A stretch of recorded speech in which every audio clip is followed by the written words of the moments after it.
criticized, I was 29 years old, I criticized the United States probably more than I should. And Saul reacted saying, no, the people of the United States is a great people, and you should think about the people before thinking about the nation, the flag, or Washington. And I think that was a lesson for me in my life. I see in John and Sarah the young people of the United States that helped Chile to leave behind the military dictatorship and reconstruct democracy. There are many as them, like them, in this room, that work tirelessly for Chile. And I want to say that some of them have received this distinction. But it is a particular pleasure for me to give it to these two friends who have carried out so successfully and selflessly this task over these years. Through this recognition, we wish to underscore the importance the government of Chile places on the promotion and respect of human rights and democracy as a form of government. Values and principles that regrettably we observe, as I have said in the square, are currently being threatened and relativized worldwide. John and Sarah have an extensive professional and academic work. John in economics and social matters, and Sarah in advocating for the victims of human rights violations and in matters of equitable economic and social development. It is a pride for Chile, it is a pride for this embassy and for Antonia and me to count John and Sarah among the recipients of this order. They are two persons of exceptional human and professional quality who are well and truly deserving this high national distinction. Thank you very much.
Thank you so much, everyone who's here. Sarah and I just wanted to say a few words of thanks to you all.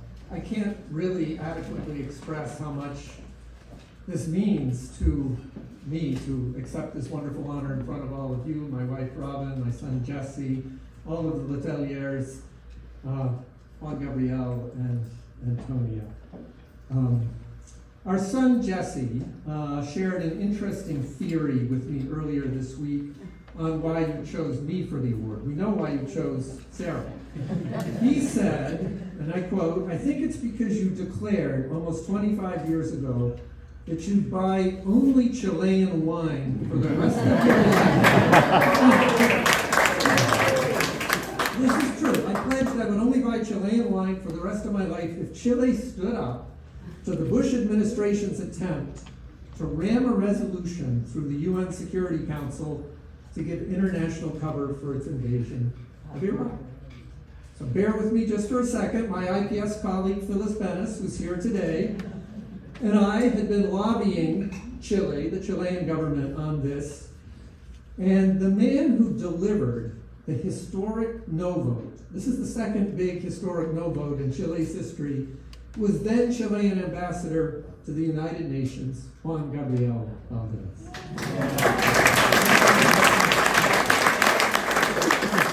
Our friend Ariel Dorfman said this was one of the proudest moments in Chilean history. And so I have kept my word, and I've only bought Chilean wine ever since. So that may be the reason. But in all seriousness, I accept this award. I just want to say this, not as an individual honor, but instead for all of my IPS colleagues who, over my 43 years at IPS, have poured themselves into honoring Orlando and Ronnie and seeking justice for them and their families and all of the victims of the Pinochet dictatorship. Including Rodrigo Rojas and others. It's wonderful to have Veronica here too. Starting with Isabel Letelier, an amazing and loving mentor to me, who always criticized my posture. And then Saul Landau, and then Mark Raskin and Dick Barnett, and it's wonderful to have members of their families here, and Bob Borisage, and Peter Kornblue, and Eliana Lovelock, and all of my colleagues leading up to Topé Falarin and Avia Krupnik, and of course, Sarah Anderson. I have absorbed their wisdom and their commitment to justice and to teaching and inspiring the world with lessons of Ronnie and Orlando's lives and struggle to hold their killers accountable. At every stage over these 5 decades, from ceremonies and awards to the Bachelet and Boric visits to the Circle, one in a tropical rainstorm, to the Francisco murals, to the Arpiera exhibits, to the Orlando bust outside, to the U.S. Congressional Apology Resolution, the Letelier family and Ambassador Juan Gabriel Valdés have been there aiding us, teaching us, and sharing their love with us. I am particularly awed today by how this community in this room rejected calls for vengeance 49 years ago and instead set their sights on justice. And at a moment today when so many in this country are trying to weaponize political killings for their own gain, we know there is a better way to stand up to such violence. And finally, as IPS and people of the United States fight against rising authoritarianism in this country, and Topé said this morning, I am also struck by how important it is to share the story of the 17-year fight of the Chilean people to reject fascism and to embrace democracy in all of its imperfections. And as I look out on you all today, I am reminded of so many acts of bravery and transnational solidarity that protected Chileans who fought the Pinochet dictatorship, and it is those transnational bonds of friendship and love that have sustained me in this work. So finally, I am deeply honored and moved to receive this award along with my IPS colleague of more than 3 decades, the amazing Sarah Anderson. Thank you.